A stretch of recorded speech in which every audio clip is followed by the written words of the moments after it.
Alright, kale, the inside out ne Tamale Mirundi Junior gwe tuli naye encha ya leero. Oliyotya no munaffe n'atugoberera weebala obubaka bwo. Tamale Mirundi ono musajja muyivu yasoma psychology. Yesola kinjagadde atuyambeko. First of all, Mirundi ekiku gw'omu ku bantu bendowooza nti society ekulabanga omuntu yandibadde ali immoral, atayina moral authority to question anything. Nina kulanga oyomba ne pressure. Okusalo yakwatiddwa. Do you think ayinekizibwa ekyetaaga okuyambibwa as a psychologist? Nasooka okulaba pressure at Makerere University. I was in first year, that was 2015. Erinnya lye nickname twamuyitanga Kalinkala. Kali what? Kalinkala. That was his name. You mean omumanyi nnyo so that? Yeah, I know him. Him. By that time, yajjanga ku university naye nga babeera lugazaawo. So obuyigirize bwe simanyi nti yatuuka ku university because teyali student we Makerere. Yate wamulaba otyanga? Namulabiranga Makerere. Yajjanga okulaba yalinayo emikwano gye.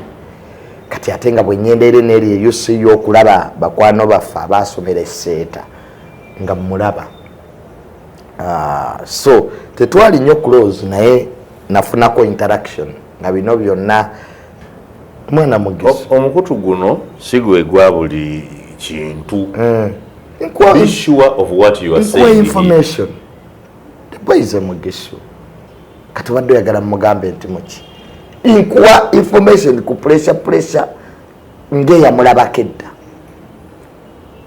Era pressure bwajja ku internet anvuma. Kwatwa yali yanvuma ne muddiza sobola ku I don't answer such people. Ne pressure namu answer because I knew him. Ensi nfunda munnanga abantu bakeerabira wano. So pressure mugisu. Yeah, is a mugisu. Pressure tabangako muganda ye Musanani something nerinnya Ibrahim something like that ninga mugisu era baberanga awo lugazi ngagenda embale n'alaba mama we nadda. So I don't want to go to his family because they are not part of this crime. Oscar is a suspect. So part of it by the fact of nature. You want some messages. Nature nae in law, everybody stands alone. What my father does, you can't bring it on me in law. Toswaga kati Tamale Mirundi Junior yavumya abantu. Naye kati atubuze ketukwatemu senior. No in law, everybody is an entity. Tuwonzo okuba oyina amabanja n'okwata ebintu n'obiteeka mu mannya g'abaana ate ababanja tebakwata by'abaana. You are different people. Okay. So kati pressure mu ntandikwaye eya TikTok yali tavumanyi nga jja n'ayogera ku biguddewo biki naye yatandika okukyuka. Tuddeyo Makerere gye wamumanyira. Omumanyire Makerere ng'atera okujja ku university mu interactinga naye ogambe wayogerako naye mu interactinga naye olwo mu interactinga ku children. By that time yayina mikwano gyange nze namanyira ku bakwano bange nabo baali bakwano be because we meet people through friends.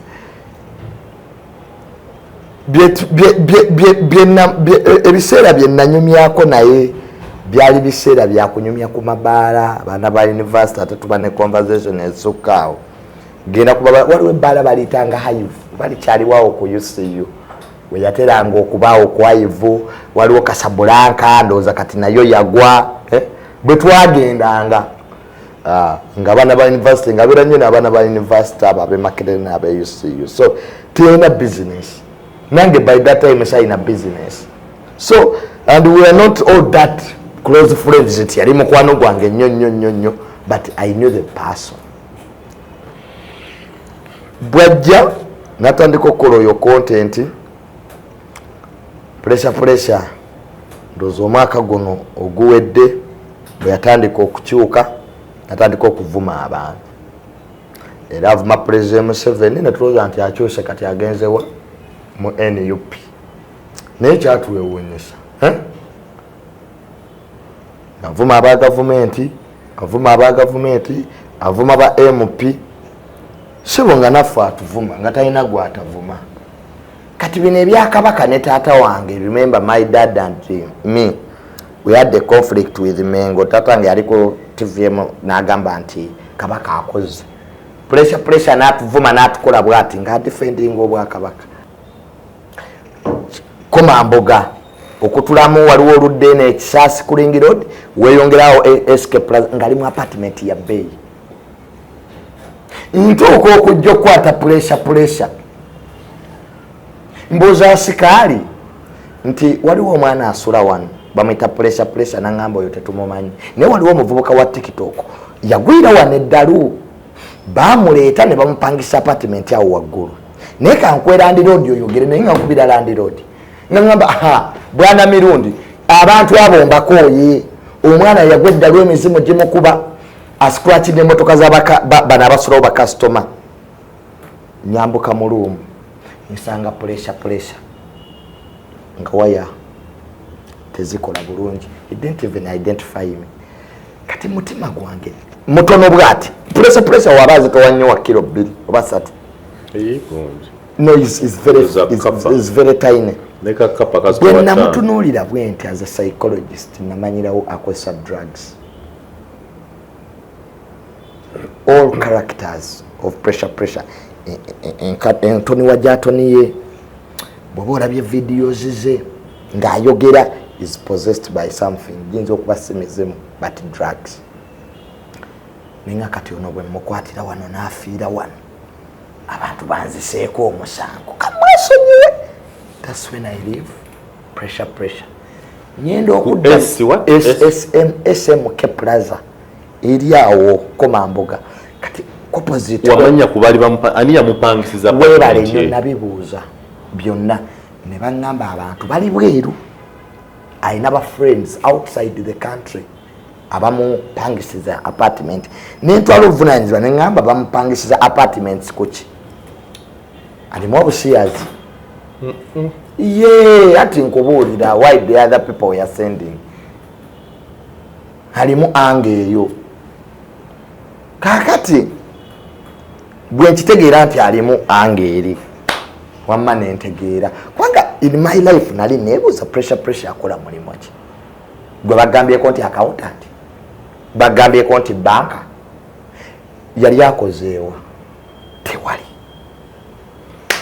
kale ate abeera atya ne sente zipangisa apartment eyo mbu we baavaawo baddamu akimbye that's the information I had yali nfu badde ate kisaasi mu apartment endala gye bamukwatidde ngate ya Bay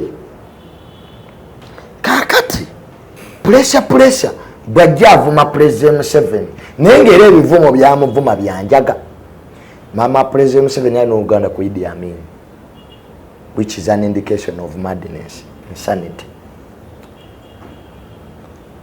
nga byayogera tebikwatagana era nga n'abantu tebabiwa nnyo budde kale babadde bamuwa obudde ninga tewali sense nga nawe n'owoba oli wa saidi ng'oyagala okukwata omuntu there is no sense kati okomplaining nti mama wa President Museveni alina Oluganda ku Amin kati pressure n'akola ekyewuunyisa n'akyusa content n'amwolekeza Buganda kati when you touch Buganda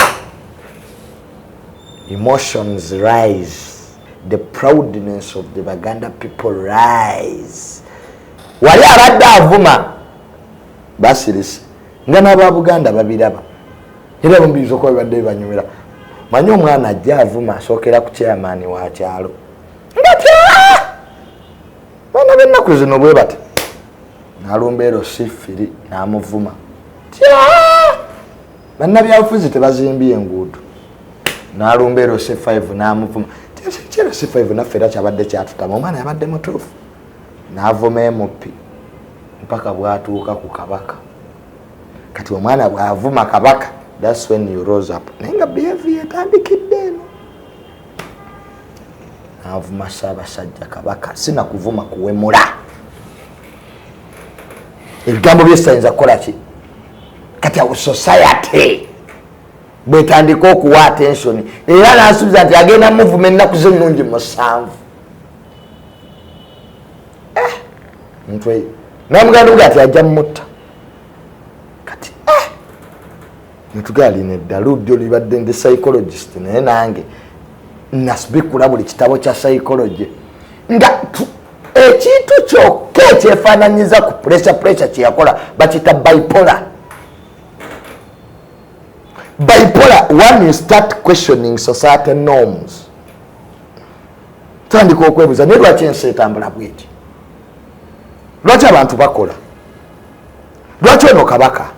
Lwaki ono society mu normality yayo weerina otambula gwate oba oyagala ogive etambula eri. So pressure kyeyabaddeko. Takati awo. Is he a madman? Of course he is. Pressure mulalu. Byonna byabadde akola bya kiralu. Tiyetaaga na kooti. He is a madman? A drug addict? Yes, a drug addict. Alabika is stressed because yagenda Kenya anonye visa ya UK. Yabadde agenda UK pressure. I'm telling you authoritatively. Era nga waliwo omukyala bamuyita Patricia ali bweru. Pressure abadde n'akasente ngira wabira ku ticket okapostinga ino omukyala gwabadde naye mukwano gwe ndoza yabadde alisivinga set. He wasn't a bad off boy. He has money. He had not this money. Abaddewo n'obusente obumusobozesa because abadde takola ng'avuma abantu naye ng'eri ebweru kati abadde alabika anoonya asayiramu. Kubanga ennaku zino politika asayiramu mwemuli. Waliwo bana babadde bagenda mu bisiyaga nga bayita mu bisiyaga ennaku zino waliwo looya mukwano gwange kye baamukola eyuka abazibu bamugasooka otugezeseemu kanso. Omwana kye yakola kanso eyuka awo. Kanso nakumona nga abazungu baategeera kati tubalimba. Kati paper using nze oyo omwana wisdom kai yajje wange n'afukamira kaye wisdom n'akaaba n'angamba nsiba. Junior nsiba. Do you know that abaana ba Nuupu baagala nnyo mbasibe? Ati eri sitoole ya politika sayira mu buli wobaamu nga baakusiba omuzungu abikkiriza mangu. The people are looking for prison. Kati pressure namala fuluma wekomera. The next flight is UK. Era tukaliko airport ne yewayo mumukoledde story. Avumya president Museveni tamuvumye. Yamuvuma. Temumusibye. Tumusibye. Political personation ekyesingeeyo. Persecution ekyesingeeyo okufuna asayiramu. Ayinza oyamba omulalu. Nga gwetogoloza wefuula ategeera. That's why I was saying nti Buganda tekisoboka Buganda obwakabaka obulamba. Nti Buganda versus pressure. A madman. Really? Katikiro wa Buganda. Nti akometige ku pressure. Mengo has issued an official statement. Yes. Official what? On a madman. Buganda yandibadde bino byonna because you are formalizing idiocy. Buganda yandibadde tereeta n'ebyo n'amabaluwa tegawandika. Wabaddewo omuganda omwo abadde yeetaaga okukwata omwana ono kwayatire nga n'amawulire tegategedde ne bamutwala ebutabika. Ne bamukolako a systematic detailed psychological report. Are we dealing with a madman? Is that man mad? Is it Can a madman record himself? Can a madman know where to post things? A madman can record him under. Can a madman listen to others know what they are saying about him and he responds? Junior. But drugs can do that. Drugs. I have not taken them. I don't know. Nzono na bulogo wamanyi mukwano gwange. Ekyamusa yali njaga. He used to take them. Najja ku live n'avuma abantu n'emala omuggwako agenda okudeditinga video nga yatambudde. Do you know that omuntu asobola okunywa omwenge najja ku puroguramu eno ne baga nti naye leero azze mulalu nga naturally si mulalu. The influence. Do you know that stress, you can be stressed and you act mad? Because stress is a body reaction towards stressors. Do you know that depression can make you act mad? Do you know that bipolar can make you act mad? So in your own analysis, pressure badde akolera ani? Tewali gwakolera. Are you sure? Muveemu Abannayuganda ebintu ebyo. Nange abantu bambuuza gwenkolera. Nawe abantu babuuza gwokolera. Nekugaye tuli mu fesa CSC eri state gye nagambye nti society eva mu reality nedda mu illusions. Nagenda wano ogula emmotoka yange. Omusajja mu Bonnanya Juniors owazibyewa. This idiot, look at you man come here. You think I'm a thief? Do I look like a thief? Tuli mu illusions. Buli aliko TikTok nze envuma abantu. Waliwo benvuma. Nga bannumbye mba nina gwenkolera. Ekigenda okutuyamba the mental capacity. Pressure ali mu state ki. Bw'aba mulamu, then we can now start looking at what you have asked. I was on TikTok with one of his close friends. Nagamba omwana family yamulemu anjaga. Nako size. Nenda kuzino abana akwata mmira namuteeka wansi w'olulime. No mbuka wat. Edison erimyuka. Omanye emisiri gy'enjaga egiri mu ggwanga lino. Omanye emisiri gy'amayirungi egiri mu ggwanga lino. Omanye emisango ku poliisi egy'abavubuka abakutte embuzi n'ente. Deyazadde nali ku TikTok nga balaga omuvubuka ali ku mbuzi. This is of insanity. So we are dealing with a madman. Yes. A drug addict. A drug addict. You think police cannot know that because police has preferred charges against this man? No. Are they preferring charges against a drug addict? This is. Era ne police ebiseera bingi report zaayo ezimu tuganya okuzikiriza. Do you know that we have refused some police reports? Omuntu najja nagamba owa poliisi mbu omuliro gukutte. Tannanoonyereza aba forensic tebannajja naguvudde ku masannyalaze. Bagenda okunoonyereza ng'eri ettaka waliwo eyalyagala yeyayokyezza ekizimbe kino. Ebintu biri mu Uganda. You must go deep. So I don't think that any person who want to for what now? Male Mabirizi yatwala kabaka mu court. Why didn't they use Male Mabirizi? Who even had the guts to take the king? Mubwongo. Ngaye Male Mabirizi because he hates Mogwatalo. No, because it was formal. It was yagenda mu court. Yes. Formally. Yes. Kakati ye lwaki ono informally. Na because informally omulalu lwaki omuwa obudde bwotawa Male Mabirizi. Because on the two, this drug addict, and the senior lawyer, I expected the energy Buganda used on pressure to be the same energy to use on Male Mabirizi. Because Male Mabirizi is senior lawyer. Yatwala kabakachi.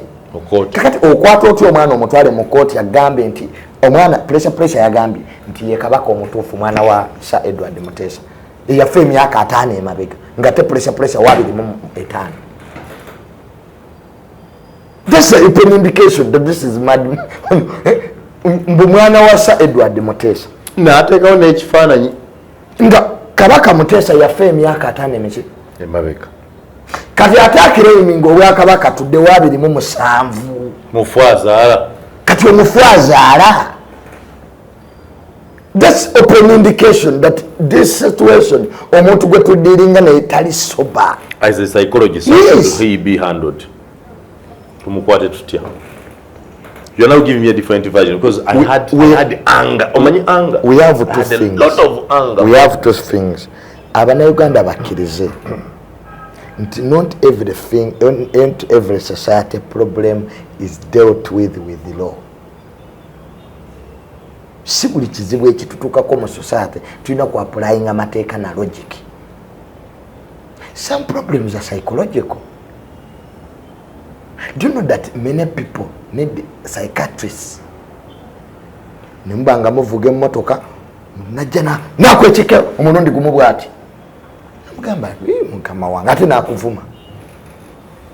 If you want to see that this country disorganized, laba abanago engeri gye basimbamu layini mu jjaamu. Omuntu n'alabira ddala avuga convoy nti oluguudo luno lufunda naye kubanga atwala mukulu n'alinnya ku pavement n'ebimuli n'abirinnyako naye nga n'omukulu oluusi mwali ninga n'omukulu naye bamuvuga mwali tuvuga ati kino kyetukola kikyamu tulinde kwekwaza enguudo zaffe. Wano nina abakulu konvoyi zaabwe zisanga abantu nga basimbye layini ne bakuba ababooda emikko mbu ate baveeyo kamusiba gwe baddalwamu. Where do you want them to go? Ninga emmotoka gyotudde bano bemukuba emiggo be batuwa omusolo era nga akalulu kagenda okutuuka bemunadda nti babawa obululu. Ngati kyenkugamba kyeki, as a psychologist, this boy pressure needs okumutwala mu rehab. There's no politics. Junior, you want to tell me nti pressure abadde tamanyi byayogera? Nze nina abanene it is substance that has been talking. Nina abanene mu gavumenti abaana babavumye omunene nakuyita naga John yanjagala kusiba mwana ono nimuga madamu tomusiba kamukuleetera enja namutuza namuga lwaki onvuba nanga madamu mama wange yalwala family yaffe enjavu nkwetaaze miliyoni ezo bwoli uliranga nzemu okuvuma nga siyenza bali mu mbeera ki bemudiscussing abaana ba TikTok bali mu mbeera ki era nabo embeera gye balimu singa gwagirimu osanga nayo byewandikoze. Tuli mu mulembe ng'abavubuka tebamanyi kiddako. Guluza obusungu obuli ku social media buvuddewa nti omwana atunuulira obulamu abakungu mu gavumenti bwe balivinga people posting houses, mansions, and you think they will not get angry. But why not get angry with the right people? Why should pressure get angry with the kabaka of all people?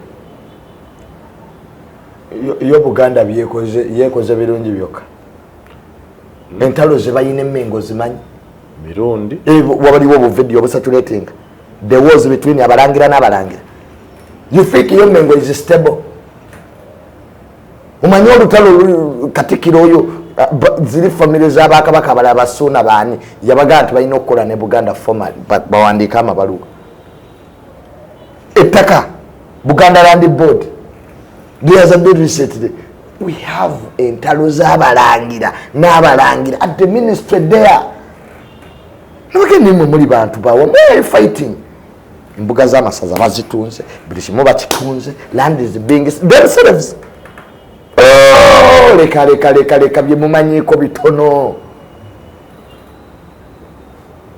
You think Mengo is stable themselves, they don't have problem. Get Mongo away. Ati kubuli. My Kabaka no, I'm not talking about the Kabaka. I'm talking about the Why would someone even think of attacking the Kabaka? Very peaceful citizen. Ntine Mengo yenyini na ye inachi. Naye inebizibu inetalo zayo. Could it be that somebody in Mengo was behind the president? It can happen. I can't rule that out. What you are saying can happen 100%. Abali basasula lumbo ye bebani. Baganda bakabaka bali yebweru. Are you sure? Yes. Abalangira bali yebweru. Era balina obusungu bungi nnyo ku Buganda Land Board. Mbu yatwaliramu n'ebyabwe. Bali basasula lumbo. Yes. You think Lumbu is a very rich man. the people in Mengo, they must say, don't be abanyata kabaka mulwadde. The first time, you remember when the king was sick?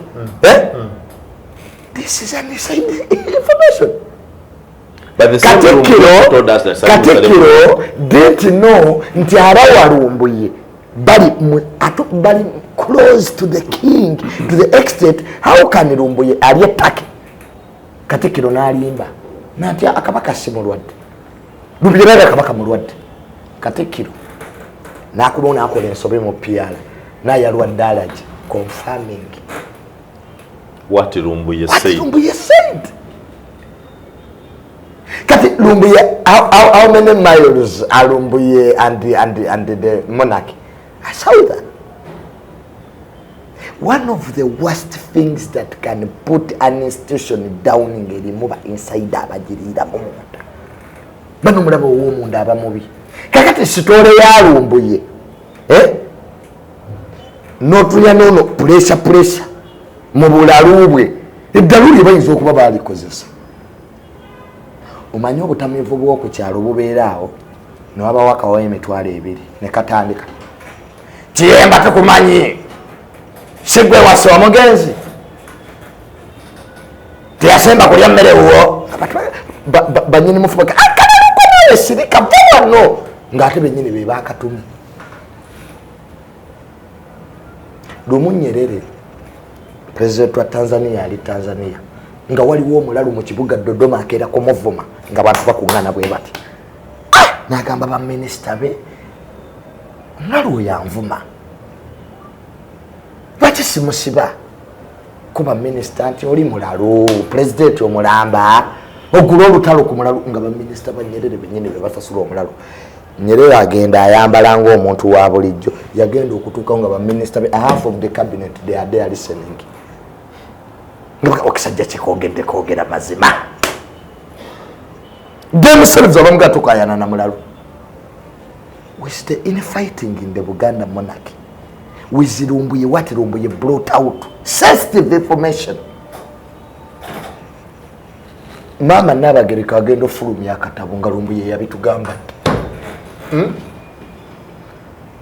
Lumbuye told us the book concerning the queen. Omanyize na information ejenjogera ku muntu omunene napita gwenjogeddeko nanga Junior ani yabikugambye gwenjagala yekka tuyina mmeka nti nkuwa butaano nti gundi tewali wano mu Uganda era President Museveni bw'omuvuma bwakuyita yatafa kuggwe aga mbuulira ani akozesa ani yakuwadde bino buli ntalo zonna waliyo abatalabika never fight a war when you don't know is fighting you. Buganda doesn't know agirwanisa unless we get to know who is fighting the monarchy. Lumbuye is an example. Lumbuye mulalu, Lumbuye tategera. The man knew what he was saying. Iranga Lumbuye bwajja. Omulaba yawandiise. Very right information. Kakati wano waliwo emizimu egirinnya ku bantu. Muzimu ne gwogerera ku muntu. Ninga waliwo biko bugologosi bujja ne buzimu nebuze nenga oli yabuzannyisa eno yabuzannyisa kati presa bwawangula mu kooti. What if he wins that case? Nanti shesh yeise kabaka we need the DNA. If we insist yes that I'm Mutesa's son, yes, get Kabaka's DNA and mine. Gotona tegera je tudda. Now I want to agree with you to some extent. Because the issue of the Kabaka's paternity is coming out for the third time. Who is this person who keeps insisting and simply changing colors every time? The third time I'm hearing it. kakati tuyinza okugenda mulo mu mateeka kanera nti it is Lumbuyezi manya pressure word against your word. Anybody who wants to tuleete ki obwakabaka tuba tetubuwe budde buba tebunaabuuse kakati nagayi kiri kyekyandisinze mengo kusirika nereka konsandi muganda kwabo konsandi muganda bo balina enkola yaabwe waliwo abayinza okunyiiga ennyo omwana ne bakikola ki ne bamusootinga bonga namengo tebiriimu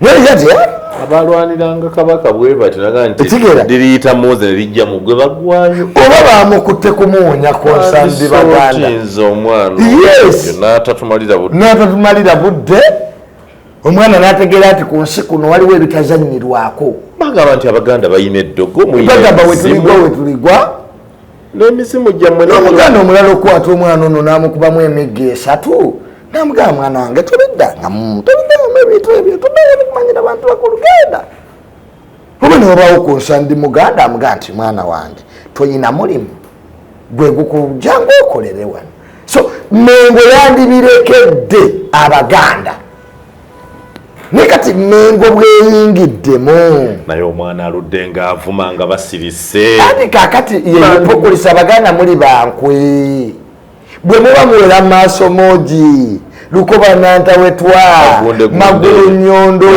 sekesa penegu Ssaabasajja kabaka nze musajjawo alikabya amaziga ndi muzikabya musaayi ogwa pulesa ettaka balitwala teri musaayi teri maziga pulesa ono omwana pulesa 27 years atuleetere Buganda okukama nti bannamateeka kati bagenze basinga pulesa nga baganda weetuli pulesa akabye kabaka amaziga ng'abaganda agamba nti tuli mukabya omusaayi ng'ataabuuza ekintu ekiri sensitive ekibaddewo for some time nga kyayogerwa abambejja. That's why I don't want to agree with you that this is a mere drug addict. We are dealing with an invisible force, my brother. Drug addict yakozeseddwa eddaluulye. We are dealing with the messenger of the bad group. Nayagula entirely. Waliwo omulangira gwe bayita Juuko Joseph Kiyimba. Abadde alwanira ennyo ettanga nti ffe tuli bazzukulu bacwa. Ettaka lyaffe abadde alwana nnyo entalo mu mawulire omwawandiika ayogera. Nsente yaliko mukama wange. Yampa omulimu ku NBS. Yaliko human resource person yampa omulimu. N'abadde ayogera ebintu ebiraga nga ali bita nnyo ku ttaka lyabwe naffe tuli balangira tuli banda enda yagundi biki ebyo bwe bityo. Oli akati kye nagambye. Musiba yasibwa ebiseera ebyo yasibwa abadde mu komera. Yagezaako nnyo okwogera nangu ndaga nti ettaka ensonga za Rwanda twandibadde tumuyamba ne tusirika buli TV ne radio zonna waliwo TV ezagezaako mumukyazaako ebiseera ebyo ne zikivaako watyanga ati kyekugamba alemwa media eno eri asobola okufuna alumba ey'abalalu ne babitandika. That is true. You get our house as Buganda, we should put our house in order first. Is the Kabaka aware of these land problems around him? Of course he's aware because he's the king. Bwengamba nti Kabaka tali aware ate nange mba muvudde. Manyi neewala nnyo okugamba nti tali aware. Nange neetondola okubuuza ekibuzo nti is he aware kubanga mba muvudde. Bannaye neetonze the Kabaka is very much aware. Land wars around him. The king is aware. Entalo z'abalangira aziraba. Abemulugunya ku Buganda Land Board omukulu abalaba. Yali yakagikyusaamu ennaku ezo kyo kinene. Nwanira y'ebivvulu waliwo ez'amasiro accountability amannya agoogerwako nti amasiro singa gaggwa dda naye resources ziyinza okuba zakwatibwamu nakyo kivvola because nannyini bwerufu mu ggwanga yalivunanyizibwa ku masiro waliwo n'abaali bakoze waliwo mbu n'abaali bakoze tv yaabwe nga baagala ebeera eya Buganda ate mbu BBS ate kugamba we must before we face pressure because we are going to get many pressures. Do you agree or you don't agree? Sasa ono ye pressure assembly because the first time was Romboye. We have got a Male Mabirizi. Now we have a pressure. Tosubira ntuyinza okufuna y'abalala. If we don't put our house in order. Because we look at twina invisible hand. Nga invisible hand yetudde Mengo. Ebyaliwo katabo ka Maama Nnaabagereka. Abantu ne batukanuka nti Maama Nnaabagereka akwata atya nga alonkinga akatabo n'akalonkingira mu hotel. Ne watabaawo bakungu b'Emmengo. Guno omanyi olutalo lw'omunda kibi nnyo okufuluma ebweru. Ekizimba kibwatuka bwa tubanga family ya president His Excellency tebahabulwa eyina okutuula ne bagaka akati nga family tusazeewo nennina ebintu nange byendaba nosanga ono adeployinza amagye nono nadeployika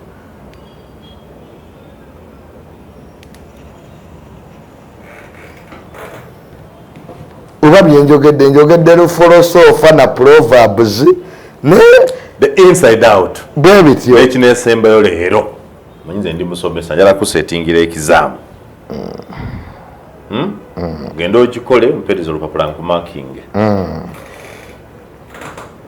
pressure is not pressure discuss nze Simon Muyanga Lotaya.